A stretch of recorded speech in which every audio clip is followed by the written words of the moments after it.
It's funny. You are the first male Okay. interview that we have done on our local supports local podcast. We've had 3 beautiful women. That's right. Breaking barriers here. Now we've got you. So Now we got me. so we'll see how this one That's plays right. out. That's right. Good. Well, thank you for coming and sitting down with me. For a few Glad to be minutes. here. So Jeff Howard, Bluff City Realty.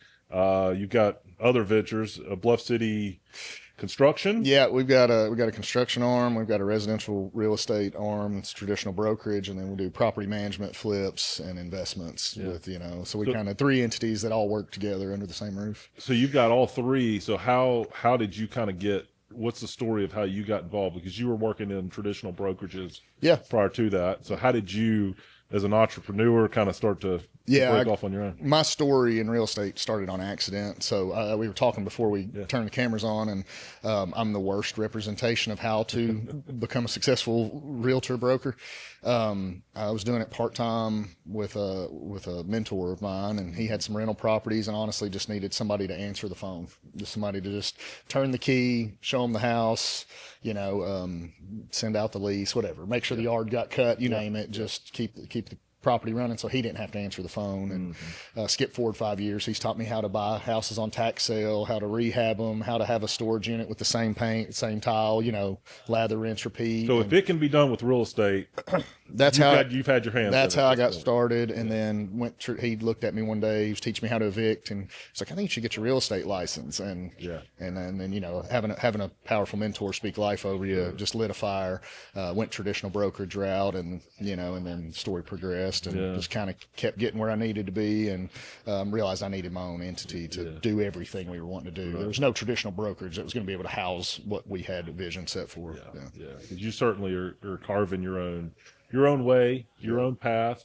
In kind of the short time that I've gotten to know you a little bit, I feel like, coming from different angles of this, but both the small guy or trying to carve out your own path. And we talked a little bit about that, of not having to do things the traditional way or the same way as anybody else. And I think that's kind of an interesting, and one thing that I've been attracted to you and your story about is doing it your own way, and finding ways that work for you, and going all in on the things that you believe in, and the ways that you want to do it. Yeah, I take that as a compliment. Yeah, Thank you. no, it's been it's inspiring, and it's nice to see it, from my angle, that it is you can blaze your own trail and do all this. And speaking of, we joked about this. You said you're the worst representation of how to do it.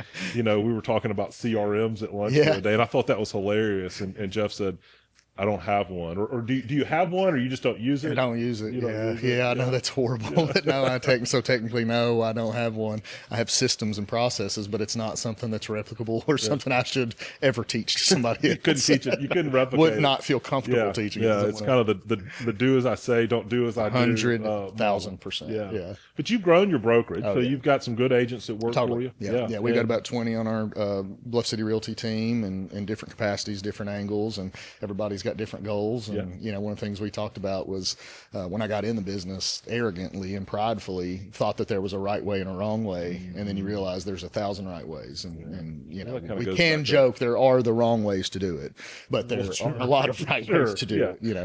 Well, that kind of goes back to blazing your own trail, Yeah. right? And finding things that work for you, that you can be authentic in, that you can be your true self. And we talked at lunch about and even my background of telling my story of running the big mortgage shop. And this is what I always wanted to do, and had a bunch of employees, and you wake up one day and you go, hey, this isn't exactly fulfilling, or it's not what you thought it would be. It doesn't mean it's bad. It doesn't mean it wasn't fun or successful even, but finding those different measures of success. And I think that's something that you found as well, is different ways to grade not only yourself and your brokerage, but also your other agents. And actually that's one of my new passions, is what is success. And I think for me, some of it comes from my Christian beliefs and just the way we view worldly things, and then being subsequently in a materialistic business where the clients Yeah. can be materialistic. Everything's about money coming and going and how nice and fresh and how much better and how much more expensive. That's the world I work in. Yeah. And yet my heart. Homes are a measuring stick. Yeah, 100%. Sure. The neighborhood, the zip code, Yep. all that stuff, school zone, any plug and play, how many cars need to go in the garage, what kind of cars are in the garage. Yeah. And then subsequently my heart and faith kind of go against that a little bit. And so recently, as I become successful in this business and hopefully continue to become more successful, and hopefully my team becomes more successful and all that, I just kind of have argued with what is success. Like, what is success? And I know there's a standard of living and, there's debt and there's providing a quality of life for your kids or your family or whatever those goals are. But at the same time, I think there is a true fool's pursuit of more. And I've been one of those people. It's like I was telling you, it's like, man, if I can just make six figures, then it'll be fine. If I could just pay off that student loan, then it'll be fine. If I could just drive that kind of car, if I could just have that, if I could just do this. And the reality is, the more I got and the more I had, the more unfulfilled I had become. And the more I stepped into the charitable giving nonprofit space, the more I found contentment and fulfillment, even when the market was hard, even when the rates were brutal, even when nobody was buying in that part of town, even when you had a flip sitting, just finding an opportunity to be generous, even when you're scared. I've just found so much reward in that, so success to me is a tangible goal, of course, but then it's, well, what is success? And whose level of success am I chasing? Right. And I think letting someone else, and we all have done this, and I've certainly been guilty of this, of looking at either from a business perspective or a personal perspective of someone else's goals. If I could just have what they have, or if I could just build a mortgage business that looks like someone else's business. Well, I think that, from my angle, and I've been guilty of trying to, you see other people's success, or you see another company's success, and you see things that maybe you want for yourself, and those someone else's goals end up becoming your goals. Yeah. And if it's not meaningful to you, and if it's not what you want at the end of it, and I think some of the journey of that is recognizing that, hopefully, before you get to that point of not being happy, and finding setting your own goals and measures of success, and being willing to change, and being willing to move into a different direction, and not necessarily from a different business perspective, but just as you were saying, you reach six figures, or you reach certain sales goals, and you go, it's not exactly what I thought it would be, or now what? When I think we've all been there. Yeah. And I'll never forget, my wife is much wiser than I, and she had written on our little, refrigerator board, just, little things for the week or whatever. Just randomly, I guess through her own quiet time or whatever, she wrote, just, comparison is the thief of joy. And it's one of the most, kind of true quotes for me, especially in a business like we're in. Because it's like, I can feel like I did great this month or this year, and then you get on Instagram and go, oh, it just sucks your soul out of you, just comparing yourself to somebody else's perceived success.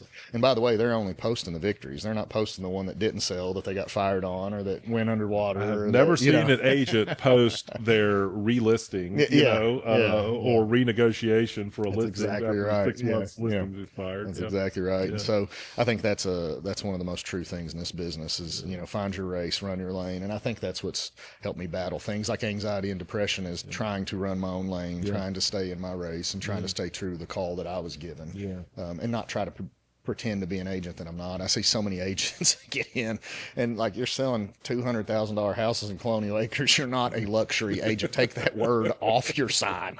You're not. That's not luxury. That's you know what I mean? It's like, just quit trying to fluff something that's not there. Be true. It's a nice 3-bedroom house, but it's not a luxury listing. It's not. No, it's not. The jets in that tub don't even work. And it's wonderful for the buyer that it's wants to buy it, and it's a dream come true for somebody. Luxury listing. But I know we're all guilty of that in some degree of, trying to hype up our own basically. Yeah. And at some Just be point, true to what it is. It's a exactly. nice house. Yeah. It's Yeah. fine. Just, Yeah. it's not That's luxury. right. And you're not a That's right. luxury agent. And that's No, okay too. no, it's okay I'm not too. either. No, no. Being what you are and being comfortable with what you are is um, there's peace in it. There is. There can be. There can be. Yeah, there's peace. So a couple of things so do you feel like in running your own race that do you feel an underdog mentality every day that you go about this, or do you even care at this point? I don't care. You don't care. Yeah, I wanted to answer it, to see where you're going with it, but I just truly don't You just care. don't care. No, Yeah. I'm not chasing. See, I think I still do, and I think that is some of the, and something that maybe I take from our conversations, and I feel like we're a small family-owned mortgage lender. There's big banks, there's big national lenders. Yeah, we're a small leadership team Sure. too. Yeah, so and so I feel like I do attack things sometimes from an underdog level. Sure. Sometimes that we're fighting against the bigger entities, and nothing wrong with those entities. no, They're good people that work at them, and they're good brands, and but trying to kind of carve out our own path, and I wonder some days, am I wasting my own energy by making it competitive, or should I just let it go and be exactly what I want to be that day, or whatever we want to be going forward? Yeah, not to be morbid or go to a dark place, but our church had a tragic plane crash a few years ago, and I lost my spiritual father and my best friend. My kids called him Uncle Tyler. So it was a very fatal, it's a bad word choice, but very fatal blow to my ego, and it kind of makes you. Sometimes when you face that kind of loss in such a tragic way, to just kind of go, what really matters here? Who am I trying to impress, and what validation am I really seeking? And coming out of that and wrestling with a lot of who am I and what really matters. We're also coming out of COVID, where a lot of people had some time to rest, digest, and reflect. So it was a very transformative couple of years where our company started. And because you got started coming out of that coming out of 2020 or so. I had got my broker license in 2018, 2019, trying to figure out what I wanted to do. Just then COVID provided me some time to get the hours in, and went and actually did the coursework and got the test. And so we started right at the end. And so did you have that going on with the loss of your spiritual leader and so that was all kind of in tangent of the same year. So 2020 kind of wraps up. 2021's pretty tumultuous for everybody. Sure. Real estate's doing this. We start the company with the vision of just doing flips, management, and rentals, and then the brokerage itself grew, and our agents count grew. And so then I'm running a front facing business that I didn't mean to. I just meant to have a logo and some agents, and so I could do management, flips, and rentals under an entity with my business partner who's a general contractor. I was like, well, we got those, let's put them together. And then my friends die, and then we're sitting here going, well, what are the values that we stand for? This is my best friend that I'm doing this business with, or a couple of my best friends. And honestly, man, it was just this real internal question of like, what are we chasing? And so that's where we got into some of our community-based stuff, because during 2020, 2021, there was a lot of noise, a lot of violence, a lot of protest, just stuff. And I just fell back to what mattered to me, and it was the youth of Memphis need help. People of Memphis who are in poverty need help. Kids need food. Whatever. Let's go to the base level of where we can serve our community. And I'm not talking politics. I'm not talking about race. I'm not talking religion. I'm talking education, practical needs, tangible giving. Basic needs of. If you want to argue with me that a little Hispanic kid or a little kid in the hood or wherever doesn't deserve food, we're not going to get very far in our conversation anyway. So if we don't agree on a personal level on things like that, I don't want to do business with you. Right. Because we're in a business where those of us who are in the successful portal make decent money. We've got plenty. And there are people in our town who don't have things they need. They don't have kids that don't have things they need. I've seen it. I've been there. And it's not their fault. It's nothing that they no poor choices that they've made, and it is incumbent upon us that can to serve. And so that's where our company kind of got into our charitable giving from the beginning, because it was a foundational component of what I wanted to be. And I heard Alan Barnhart one time give a speech, and they started giving away a percentage of their profit when the company started. And he said, if we can give it away when we don't have much, then if the Lord bless us and we make a lot, then we'll give away proportionately more. And we started with that same mindset. We said we're giving away 20% of everything that comes in the door at Bluff City Realty, no matter what that is. Now, at the time, I didn't plan on having agents. I didn't have on doing it. I just planned on like, yeah, sure, we'll do that. Yeah. This isn't going to be the most profitable part of the business anyway. It's going to be this over here. Yeah. And then it got turned around. And so anyway, and so that was built into the DNA for those reasons from that place. And what's funny is sometimes people ask me, they'll be like, you know, how do you do that? How do you implement that in the business? I'm like, you just look at what's in front of you and take the opportunity to do something kind for somebody that's across the street from you or across the way from you or across the office. Just be kind. Do one act of service when you get the opportunity. Open your eyes and look. They're all over. Yeah. And it doesn't involve giving away 20% of your money. Yeah. Sometimes I saw two girls pushing a Nissan trying to get it off the poplar. And I'm like, all right, I'm wearing gym clothes anyway. Yeah. Let's just, that's simple. Cost no dollars. Yeah. And, you know, a little bit of sweat on Poplar Avenue. I think that's perspective too. And I think it is such a good reminder of that we all need. I certainly need it, of prioritizing and keeping the things top of mind that are truly important, and how many loans we do, you know, what our loan volume is, what our profit margin is, all of that. And you said this to me the other day, and I think it was, I don't know, it may have been the same funeral that you were just talking about how nobody remembers that. Yeah. Nobody's going to talk about that. Yeah, it was Bill's funeral. He's, you know, 60-some-year-old guy. He's just been faithful in our community for years and years. And, you know, what I was joking with you, I said I walked in that funeral thinking, you know, and I am special to him. There was a special relationship that we had. You know, even his kids would acknowledge that, and they have acknowledged that.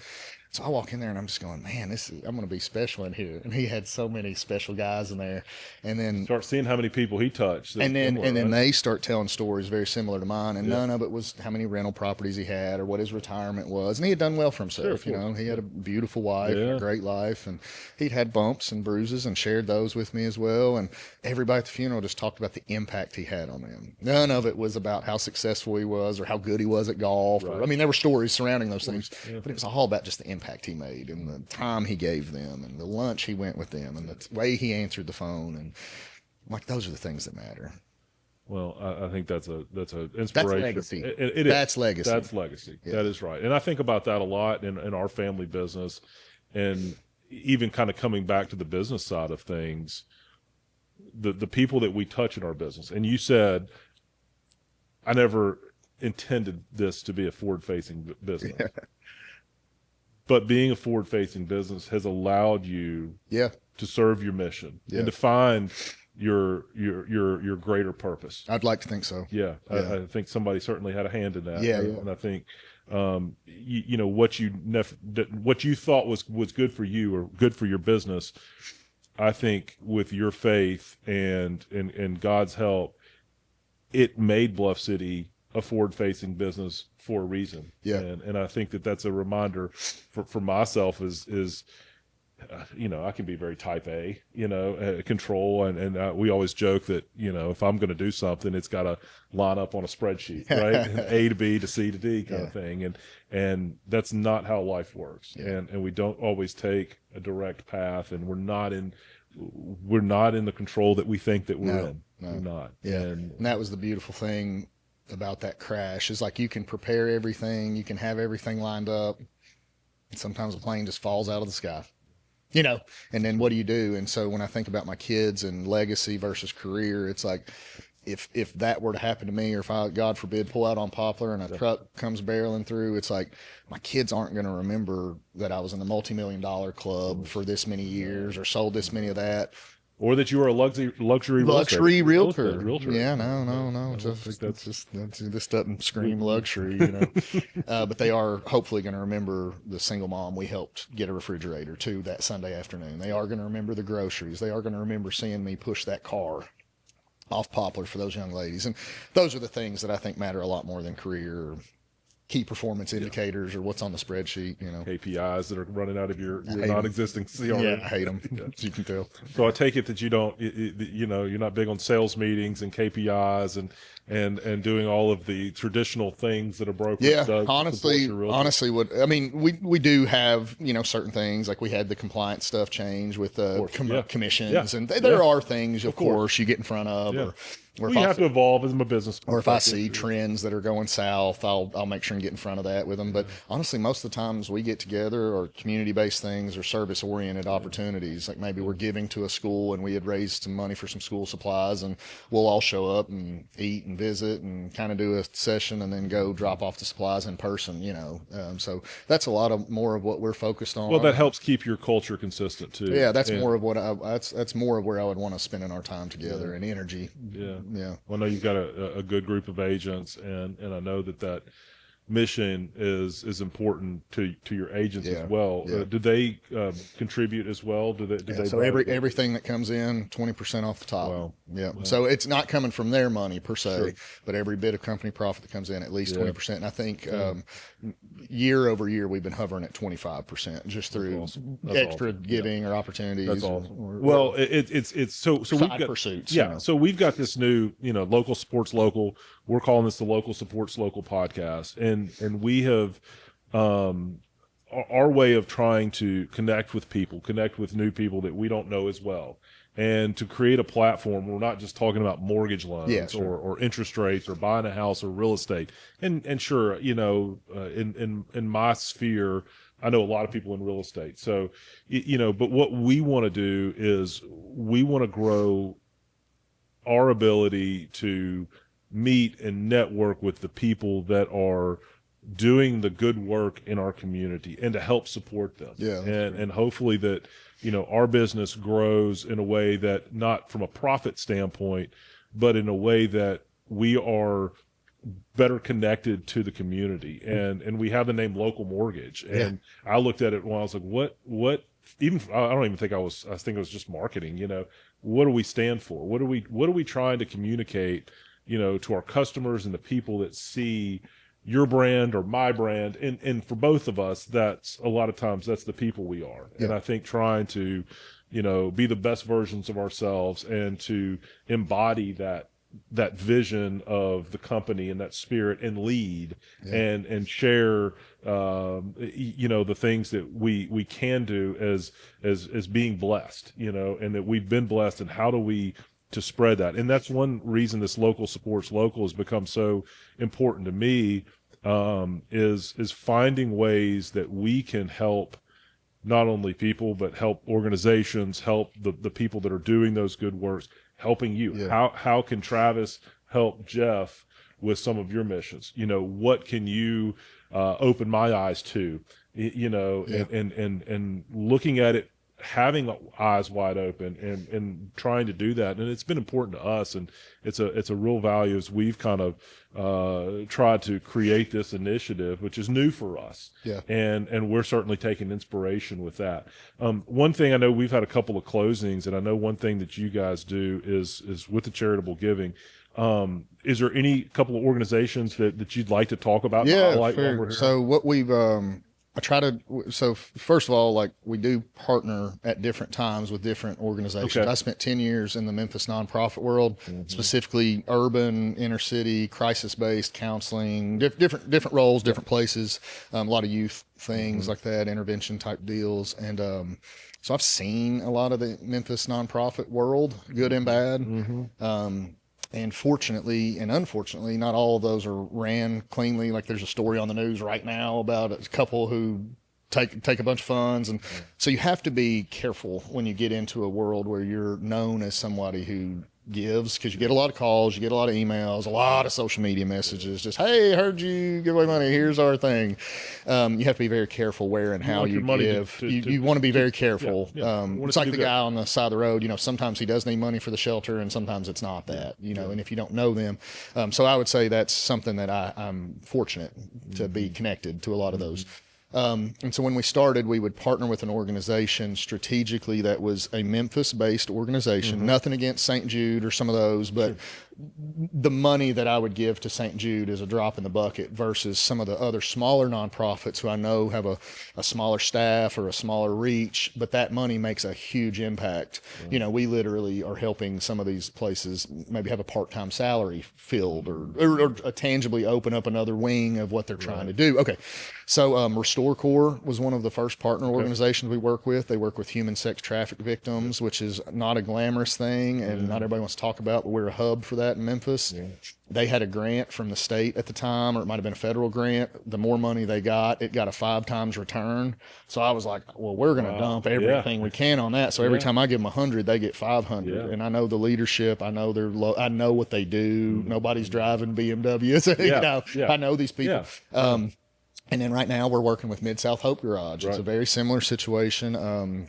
Jeremy's a guy I know. His family runs this nonprofit. I think that is the coolest I love it. story. Okay, if you don't mind, please. I'll share. Yeah. So he's just a good old country boy and got a couple mechanics. And so what they started doing is they made an official nonprofit now, but how it started is you had an old clunker Camry or something. You're like, I mean, I could sell this on Facebook. My kids don't need, whatever it is, just sit in your driveway. They'd come get it. You donate it to them. It needs tires. It needs an alternator. They clean it up, change the fluids, put some belts on it, get it detailed. And then they'll provide it to a single mom or somebody in the community who doesn't have reliable transportation. And so we commit each year to a certain amount. And this year, I think we committed to 3 cars and then committed to 3 more by the end of the year. So I think we hit our 3 or 4. And I think I read they're trying to get to 100 next year. And so now it's just even a bigger organization. And so, we can't fund the repair of 100 cars, but I've given Jeremy full reign to say, hey, man, we kind of are doing this. We got 4 cars. If we had X amount of dollars, we could get all 4 of those to the finish line. And then I go to our QuickBooks and our giving folder and go, yeah, we got you, big guy. And then we can come along with them. And then, they're doing the work and they have volunteer days and, they have people do a lot of different things. And we're able to step alongside what they're doing and make the work that they're doing hopefully more possible so that more people can be impacted. I think it is the coolest thing, and tell and to me tangible giving. Exactly, it's tangible. Like you can see it actually. We need $1,200, and this girl can have a nice Camry. Just here it is. Here's a tangible need. Here's a picture of this woman with her child crying because she got a car for the first time and has been working 3 jobs and riding the bus. That's girl from Youth Villages was one of those stories. So how do they vet? So that's part of it. Is there's other nonprofit organizations that these applicants, they work with like the Y. Yep. So they can go. So like one of the girls that we sponsored, she was a worker at Youth Villages, which is a troubled kids home here, and she just needed a ride to work. That was the big complaint, and she was going through one of the other resource centers kind of thing that we partner with, and so a lot of times they'll know these. I'll say girls. Single moms is one of our missions at Bluff City Realty. So if you hear me say girls, that's usually I'm trying to serve that community because I had a single mom for a long time, and so it hits my heart, and so that's where I like supporting. So this was that situation, and she had gone through one of those partner organizations. They verified her employment. We know her. We know this is what she needs it for. She's taking care of her kids. She's cleaning houses on the side. You know what I mean? That kind of person you want to support. Doing everything. $1,200 away from having a Camry with good tires.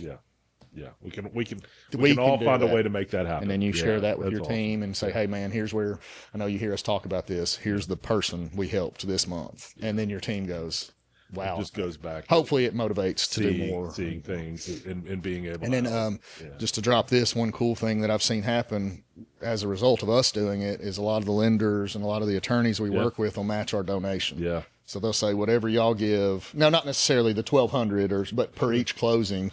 I've had a lot of lenders and attorneys go, "How much are you doing to Mid-South Hope Garage? How much are you doing?" And then they'll do a match and double down on. We have such a good community of mortgage lenders. We have a good community of closing attorneys. Yeah, that's been so encouraging. So encouraging. And I think that I can say this too. I think that whether you feel this or not.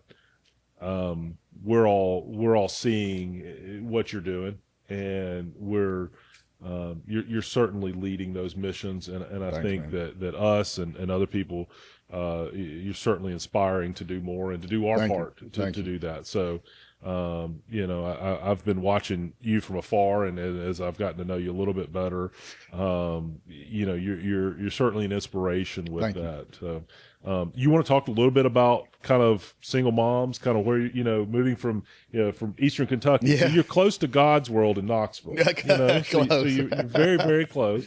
Yeah, we share some trees for sure. There You you know, go. yeah. How did you tell me about your background, how you got to Memphis, just your whole Jeff story? Yeah. How far you want me to go on this? Where are we at on time? I could lose a lot of time here. 5 minutes. Sure. Go for You want me to talk about drugs and Whatever- jail? whatever you It don't want. bother me. It's Whatever already you on the podcast. So Whatever when you you search my want. name on Yeah. Spotify, you find it. So, Okay. you know, okay. Whatever.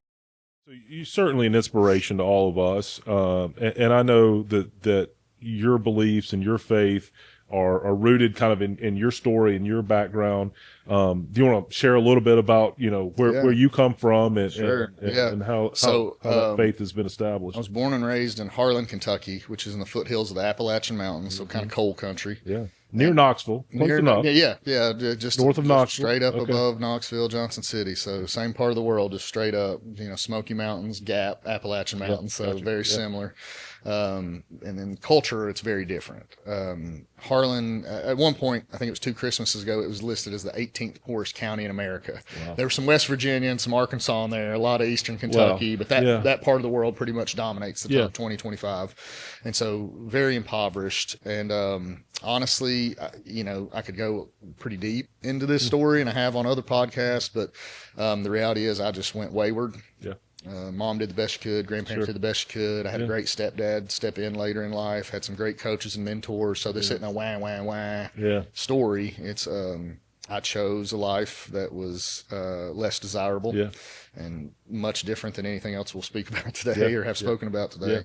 And I was one of the statistics for opiates and OxyContin and Xanax in the early 2000s. There's plenty of studies on that now. At the time, that was the clean way to get high. You know, it's from a doctor, and I got swooped up in that world, and it grabbed me for the better part of a decade, and then led to 10 years? Yeah, 10 years. Longer story than we have time for. Not our mission today. Yeah.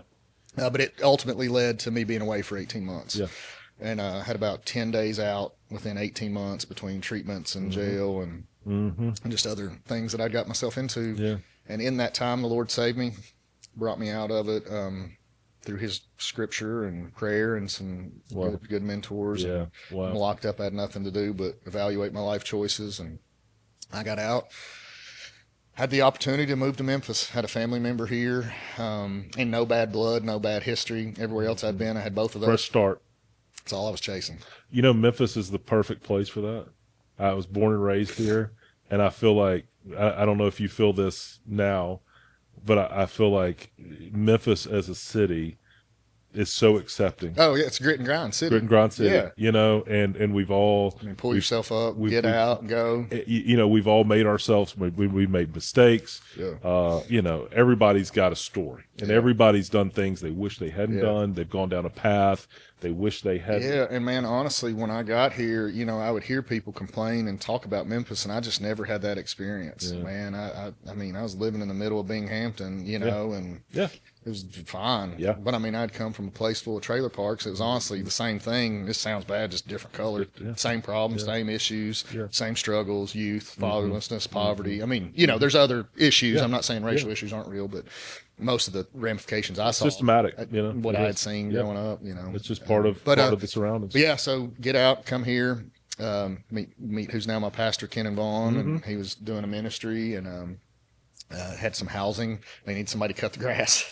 I started cutting the grass for them just because they needed somebody to do it, and I needed a way to buy a couple groceries. You know, I'd met this little brunette, and, you know, I was trying to take her out to So that's where Applebee's. you're starting real estate with cutting grass. Honestly, yeah, cutting grass. A side note, people will ask me how long I've been in the mortgage business, and of course my father was in the mortgage business, passed away suddenly, and it's kind of how I shifted into mortgage, you know, and I was a young kid, didn't know what I wanted to do, but I'll go, how long you been in mortgage business? Well, I said, does janitorial count? Yeah. Because I started, cleaning up the bathrooms and the offices at the mortgage company when I was in high school and college. And so it's funny kind of how those twists and turns and where you get your first exposure to But stuff. man, I'll summarize it really quickly. I spoke at SOS. It's a youth program here. They have a young entrepreneurs program. And I have some fun stories from talking to those kids also, because these are, 14, 15, 16-year-old kids who got ideas for business and throw them to a guy like me. And I get to go, well, have you thought about, like one of them, she takes her mom's food stamps and buys chips and then flips them at school for more money. And I was like, I think that's kind of fraud, but I like where your head's at. I think what you want to get into is a wholesale type business. I don't think you use government funds to do it. No. So I talked to them and I said, they asked me how to get into real estate, and I summarized it pretty well, pretty fast. And I just said, all right, I was cutting grass in Binghamton. I had an '02 Buick. I had a fold-up lawnmower. I was getting paid $50 to cut this yard. I went to the neighbors, every neighbor on the street, and said, I'm cutting theirs for 50. I'll do hers for 40 and yours for 40 if I can get both of you. And everybody I get from then on, I'll go down 5 until I get to 30, and then that's kind of where I'm at. So now I ended up the whole street. Well, because I'm driving a Buick and unloading things with a push mower and a weed eater I bought from a pawn shop. So I'm just trying to get in and out. And so the more I can do on one street, the more I can make at a time. Yeah. Anyway, and the less likely they are to dump me because, everybody's getting a deal. And so started doing that. Just every yard I got, I'd try to get 2 or 3 more. And then I started doing property management for that ministry because then their housing grew. They need somebody to meet a plumber. I could fix just enough. And then I meet Rob, who becomes the mentor, challenged me to get my real estate license only to help what he's doing. And then I'm working at a nonprofit. I'm like, well, if I can sell a couple houses, I can pay off my wife's student loans. Maybe we can go to the beach or something, every now and then. And then that business grew as I was doing nonprofit. And then real estate kind of got to be where it's like I'm losing money being at the nonprofit. Well, what if I could do enough in real estate to still support, to still be a part of the nonprofit and not have to make salary at the nonprofit? And then it became, I don't have the time to be at the nonprofit. What if my business was able to support nonprofits in other ways? And then that turned into the giving. That turned into the, what if we had a nonprofit support arm at the business? And then now I get to spend my time both building the business, helping my clients, and giving as much time as I want to these service efforts or things like SOS or Mid-South Hope Garage or whatever. And so it's kind of just come full circle exactly how I wanted it. Yeah.